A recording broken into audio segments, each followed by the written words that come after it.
नमस्कार, मैं रीमा प्रसाद। To the point बात बिहार चुनाव की, और बिहार चुनाव में भी पवन सिंह की घर वापसी को लेकर। वो पवन सिंह जिससे साल 2024 लोकसभा चुनाव में बीजेपी ने खुद किनारा कर लिया था, लेकिन अब बीजेपी के लिए क्या चुनावी मजबूरी बन गए हैं पवन सिंह। वो होंगे फिल्मी दुनिया के पावर स्टार, लेकिन सियासत में बहुत बहुत कुछ देखना होता है, और बीजेपी ने भी लोकसभा चुनाव में देखा।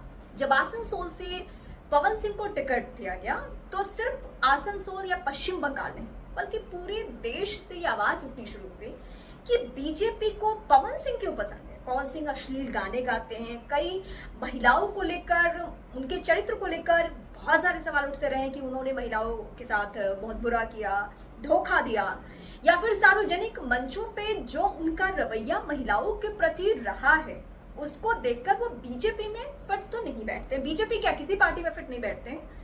ये और बात है कि जिताऊ कैंडिडेट के नाम पर, जिताऊ उम्मीदवार के नाम पर पार्टियां ऐसे चेहरों को तरजीह देना शुरू कर देती हैं। वैसे ऐसा नहीं है कि आनंद फानन में हुआ है, ये सब कुछ विथ प्लानिंग है। मतलब पवन सिंह को पहले से मालूम था कि इस बार वो बीजेपी से टिकट लेंगे, चुनाव लड़ेंगे, क्योंकि जब आसनसोल से बीजेपी ने उनसे टिकट वापस ले लिया था तो वो काराकाट से निर्दलीय चुनावी मैदान में थे, और निर्दलीय चुनावी मैदान में होने का नुकसान उनको भी हुआ और उन्होंने एनडीए को भी नुकसान पहुंचा दिया, और बाजी मारे महागठबंधन वाले। काराकाट से पवन सिंह खुद हारे, उपेंद्र कुशवाहा जो एनडीए के सहयोगी दल है वो हार गए चुनाव। उपेंद्र कुशवाहा ने यह दर्द सार्वजनिक बयां किया कि ये सीट मैनेज नहीं की गई, ये इलाका मैनेज नहीं किया गया, और इसीलिए मैं हार गया। बीजेपी ने उन्हें राज्यसभा भेज दिया, उनकी नाराजगी दूर की गई। अब पवन सिंह की जब री एंट्री हो रही है तो वापस उपेंद्र कुशवाहा के पैर छूते हुए पवन सिंह नजर आए, उनको बुके देते हुए पवन सिंह नजर आए। मतलब इन दोनों के बीच में सुलह भी कराने की कोशिश की गई, और मान मनोबल की कोशिश। ये लंबा प्रोसेस इसलिए चला क्योंकि पवन सिंह इससे पहले राइज एंड फॉल एक कार्यक्रम है, उसमें उन्होंने पार्टिसिपेट किया था, लेकिन वहां से उन्होंने ये कहते हुए बीच में वो शो छोड़ दिया कि मेरे प्रदेश में चुनाव है और मेरी जनता के प्रति जिम्मेदारी है, तो मैं वो जिम्मेदारी निभाने जा रहा हूँ। मतलब इससे एकदम क्लियर है कि पवन सिंह को पहले से मालूम था कि उन्हें चुनाव लड़ना है, उनके टॉप लीडरशिप से यानी दिल्ली से पहले से ही बातचीत चल रही थी, और तभी ये कदम उठाया भी गया।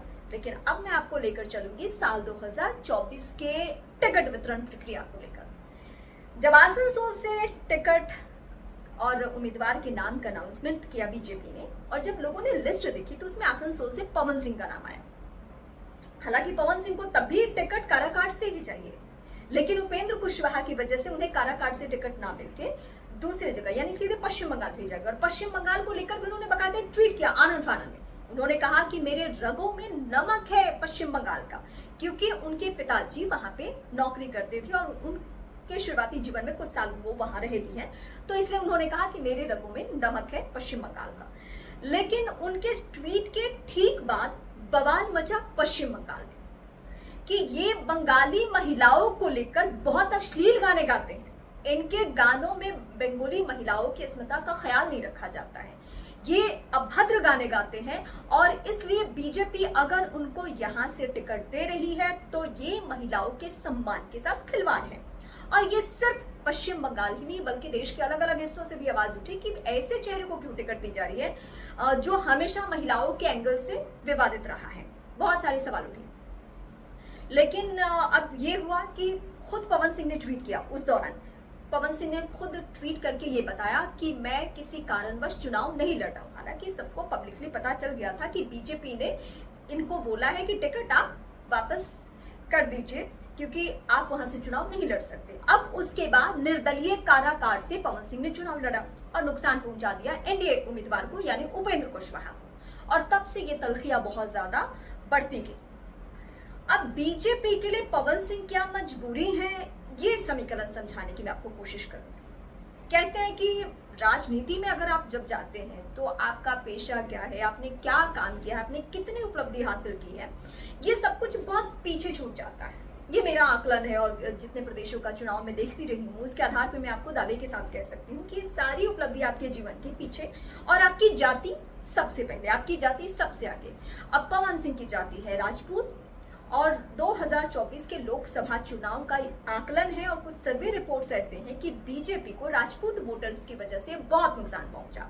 और इसमें पवन सिंह के नाम को लेकर भी सामने आया गया कि पवन सिंह को शायद बीजेपी ने टिकट नहीं दिया, उसके वजह से भी ज्यादा नुकसान हुआ। और कुशवाहा और जो राजपूत जाति है वो आमने सामने थे और एक काराकाट सीट को लेकर कई सीटों पर प्रभाव हो गया और कुछ सीटों पर बीजेपी को नुकसान भी उठाना पड़ा।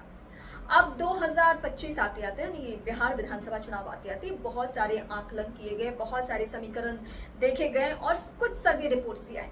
तो इसमें राजपूत वोटर्स को मनाना बहुत जरूरी था, उनको वैल्यू देना बहुत जरूरी था और इसके लिए बीजेपी ने अब पवन सिंह पर दांव खेला है। हालांकि इससे पहले दो नेता जो बीजेपी के ही हैं वो बगावती तेवर दिखा रहे हैं और वो अपने आप को बहुत सुप्रीम बता रहे हैं। अब जिसमें राजीव प्रताप रूडी उन्होंने सार्वजनिक बयान दिया कि 70 सीटों पर राजपूत वोटर्स का प्रभाव है और आप ये कह सकते हैं कि हम जिताने हराने की मादा रखते हैं। एक निजी चैनल के इंटरव्यू के दौरान उन्होंने कहा।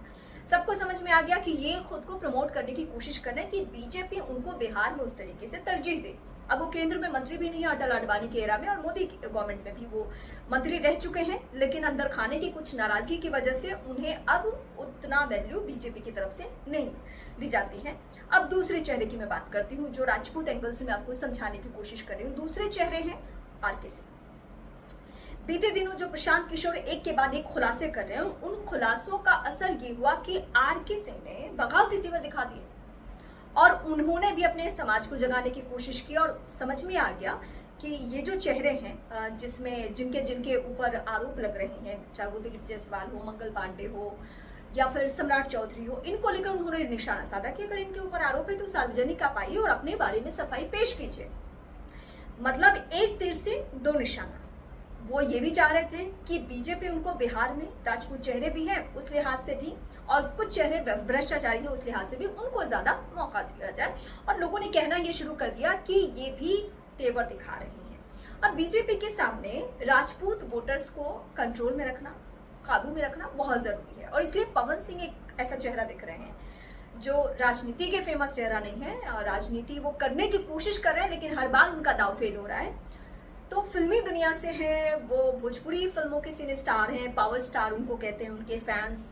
इसके अलावा संगीत की दुनिया के वो चर्चित चेहरे हैं और राजपूत जाति से हैं।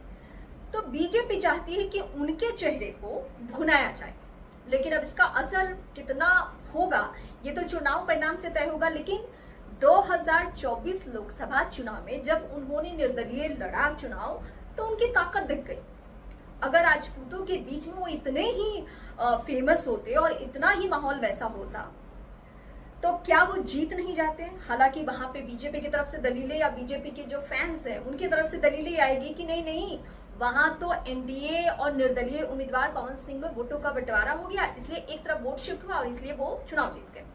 तो अब 2025 में हम देख लेते हैं कि पवन सिंह की मौजूदगी से कितना फायदा पहुंच रहा है, क्योंकि ये चुनाव त्रिकोणीय चुनाव है और बहुत अलग चुनाव है और बीजेपी इस चुनाव में कुछ भी लूज करने की स्थिति में नहीं है। वो चाहती है कि एक एक सीट पर मंथन।